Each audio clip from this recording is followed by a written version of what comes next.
Hello internet, and today I am going to be starting a new series. This is something you might see periodically happening on my channel from now on.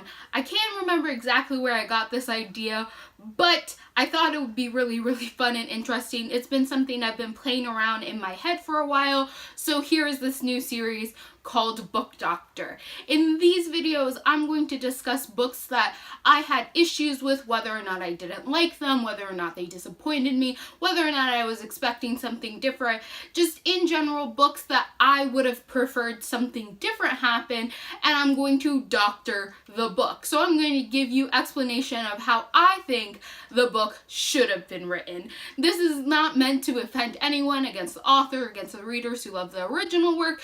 Basically, I just want to like video record my ideas for what would make a great fan fiction or what would make a potential better story and one that was more enjoyable to me than the one I originally read. It's pretty simple, pretty self-explanatory. I'm basically just taking a book saying if it was written like this, I probably would have given it a 5 stars instead. So that is it. So for the first video for this series, I'm going to go with The Hunger Games. This was spawned on because I had a very important question that I asked on my Insta stories, and I ended up getting into a great conversation with one of you guys who were like also frustrated and were like, what would happen? Like, what would we do? So my very important question about The Hunger Games was, if Katniss was a man, then would he have been allowed to volunteer as tribute in place of his sister? Because in The Hunger Games, it seems pretty like segregated, like it has to be one boy, it has to be one girl. So I was wondering, could you cross tribute and say, hey, I want to volunteer in place of my little sister? I don't know if like that's really a rule against it or just like traditionally that's how they do it. So I thought it'd be really interesting, like, hey, what if Katniss was a dude and he volunteered for his sister and then there was 2 guys going from District 12? Either way, that was what spawned this question on whether or not that would be even allowed in the Hunger Games. Because, like, what are they going to do? Refuse to kill you? Like, I just thought it'd be super interesting, right? It would definitely get that entertainment factor that the Capitol wants if somebody did this. And then going from there, I asked my brother, and he was like, I don't think they would let you. And then I was like, wait, what about people who are born intersex, people who are born in between genders, people who are essentially just gender neutral or gender queer? What would happen to them? And my brother is like he's like, well, they'd probably kill the kids because they couldn't stand anything that's outside of their very strict norms. And I don't like that idea, okay? Maybe because that makes me really sad, but that really did spawn a new discussion. Like, what would happen if there were a bunch of people who were intersex and in between gender and genderqueer? Would they be participating in the Hunger Games because they don't fit into this black and white definition of boy or girl? So after talking to somebody through my Insta stories and on Instagram, another one of you lovely people, between the 2 of us, we came up with a lovely story, and I'm going to share that with you for how to make the Hunger Games better. Basically, I just want to make it more queer and more interesting, and have a lot more diverse characters. So this is how I think Hunger Games should have been written. First off, Hunger Games is going to have 2 main characters. We're going to have an intersex person who, for all of their life, haven't really known that they were intersex because that didn't really become apparent until they hit puberty. And because of like all the malnutrition and stuff, puberty hit a little late. Now, I'm not like 100% on biology, but sometimes, you know, puberty kind of defines and makes things more noticeable that you would have ignored before. So traditionally, like, yes, the Capitol, the government has been getting rid of intersex babies and babies they just don't think fit into their society. However, this one main character, they have somehow got past this because their obvious oddness hasn't been apparent until quite recently. So the book begins, and it's been maybe a few months since they've gone through puberty, and they kind of started to discover this about themselves, and they are trying to come up with a way to run away. And this person also has a best friend. We're gonna call him Male Katniss. Now, Male Katniss is like the best friend. So basically, I'm making Gale an intersex character, and they are just going to be awesome. So Gale is now intersex character. That is it. Gale is this intersex character that didn't know that they were intersex until quite recently. And Katniss is a boy, and they've been best friends watching out for each other. Now, when the Hunger Games come into town, Katniss has been helping Gale try to figure out a way to escape, because if Gale gets caught, then they are gonna end up dead, right? They're gonna end up dead or a servant or something. And so Katniss has been trying to help Gale escape. And right before the Hunger Games, or like right in the middle of the turmoil, they have like made this plan so that Gale could escape while everybody's kind of busy worrying about like who's gonna be picked as tribute. So Gale ends up running off, and they run off to District 13. And they get to District 13, and they realize that District 13 is full of queer people because they don't fit into society's normal standards half the time, and they're from the lower districts, and just people in general who are trying to run away from their safety. So in District 13, there are going to be a multitude of people who are gender queer, just a whole LGBT community in District 13. Like, not just LGBT, like just a large community of queerness in District 13, and they're trying to figure out a way to overthrow the main government so that they can come out of hiding, mainly because the government's dumb, but also because they want to be their authentic selves. So that is where this new Gale ends up going, and they end up having their own adventure there, trying to come to terms with who they are now when they haven't really known before, or haven't really had a chance to recognize this about themselves, really learning about stuff of the revolution, all of that in District 13.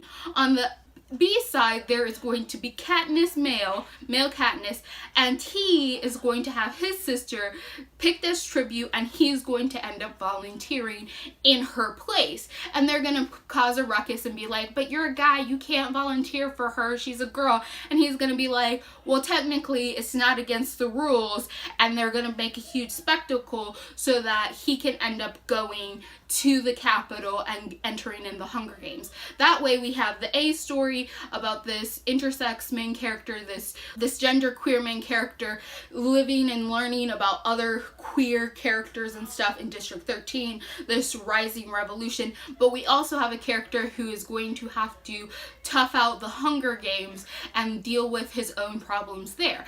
Also, this Katniss 2.0 is gay, so that we can still have this romance between Katniss and Peeta. We're gonna have a romance still, right? We're gonna still have that, and we're not gonna have no love triangles unless it's like consensual polyamorous relationships. If they want to do that, fine, but we're not gonna have any heartbreaking stupid love triangles in this book. All for polyamorous relationships in my new Hunger Games. Anyway, when Katniss Male goes to the Hunger Games and stuff, he ends up having a relationship with Peeta and getting real close to them. So we get that romance there. Also, Effie Trinket is now a transgender woman who loves to have drag makeup, right? And it's acceptable more, that sort of stuff is acceptable more in the Capitol, because they kind of just wave it off as you being like flamboyant and in the highest fashions. So that's why Effie can sort of get away with her actions there. And Haymitch is now going to be an alcoholic woman, lesbian, and her and Effie Trinket are gonna get together and have their own little relationship, because that is how it's gonna play out.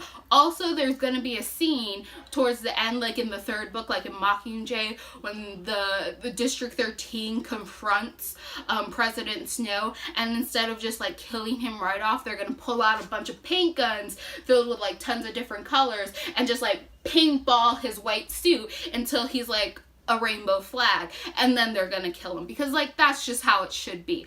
Also, District 13 loves colorful colors, and they all have rainbow bracelets because, you know, they're all queer. That's just a rule of queerness, so that's what you have to do. And as for like how the story is gonna progress with these two different A sides and B sides, while Katniss is worrying about trying to figure out how to survive, he's slowly going to see all the problems with the Capitol. Like, he already knew, but just like how in the original Hunger Games, Katniss slowly became involved in the revolution, that is what's going to happen with this Katniss as well, as he really starts to find out his attraction for Peeta and stuff, and he really starts to see he can no longer stand by and let everything go on the way it is, and work inside the Capitol and inside the games to try to figure out a way to change the system. And on the other side, this new Gale, they are going to be trying to come up with a way, and eventually, like in the middle, these two best friends are going to meet and overthrow the horrible society together, and at the end of the day, everybody has terrible PTSD, but is reasonably happy and queer all together. That's how I fix the Hunger Games. Basically, I just want to make it more queer and more interesting, and I think we don't see enough characters that are genderqueer or conversations about characters that are genderqueer, and having a world like the Hunger Games where everything is so black and white for who you can be and what you can be, it would be really interesting to see that conversation rise up in the midst of that sort of atmosphere, because it would really make a very, very solid point, right? To have a main character struggling with this, especially when their environment doesn't allow that at all, like by the risk of death. I mean, like today's world isn't that great either, but we can argue in like some countries you have a little bit more allowances, right, to be who you are and be your authentic self. So I think it'd be really interesting to have that sort of conversation happening in the middle of this horrible dystopia sort of environment. So, like, again, Hunger Games lovers, you can love your Hunger Games. Personally, I think my Hunger Games would be super awesome. I would really, really love to see this. I think it'd be really, really entertaining. Plus, I'm going to have it told in first person, because that way you don't have to worry about pronouns as often. Because, like, you know, you do, but, like, when it comes to our main character, Gale, like, you can introduce the character without having to confuse anyone that they end up going by they at the end of the story once they figure out that they're intersex, while before, like, you would have to choose a he or she pronoun. Like, you can skip that whole process, not, like, really confuse anyone, and they're really being their authentic self the whole time, but they have to end up figuring out who they are. Plus, I think it'd just be a great way to be reminiscent of like the original Hunger Games, to also have this story told in first person. I think it's told in first person. I'm not sure. I haven't read the Hunger Games in a really long time. I'm pretty sure that story is told in first person as well. Anyway, this is how I think the Hunger Games should have been written, or how I'd like it to be rewritten, or maybe like have like a TV show deal and this be the new Hunger Games. This would probably be a really awesome TV show. I'd watch this TV show, and like, you better have some diverse faces as well. I don't want just queer diversity. I want diverse skin colors too, and looks and appearances across all districts. We ain't making this the whitest festival in the world. We're actually gonna have some different colors up in here, because this is my story and that's how it's gonna go. So yeah, that's it. If you have any additions for how you think you could even improve and change and make greater this Hunger Games AU that I have going on, tell me down below. Also, if one of you are inspired by this and end up writing like some sort of fan fiction or some sort of Wattpad or whatever, some sort of story along these ideas, you better tell me so I can go and read it, okay? Because I want this story, but I don't want to write it. I just want somebody else to do it so that I can read this story. So if this is something that intrigues you and you are a writer and you think that you could do this, Write it, tell me so I can read it, because I think this would be really awesome. So, if you like what you're seeing here and you want to continue to see more, click all those bunnies down below. And if you have any suggestions for other books that I could eventually do in the future and doctor them in this series, comment down below and let me know which books you would like me to read and potentially doctor. So that is it. Goodbye, Internet.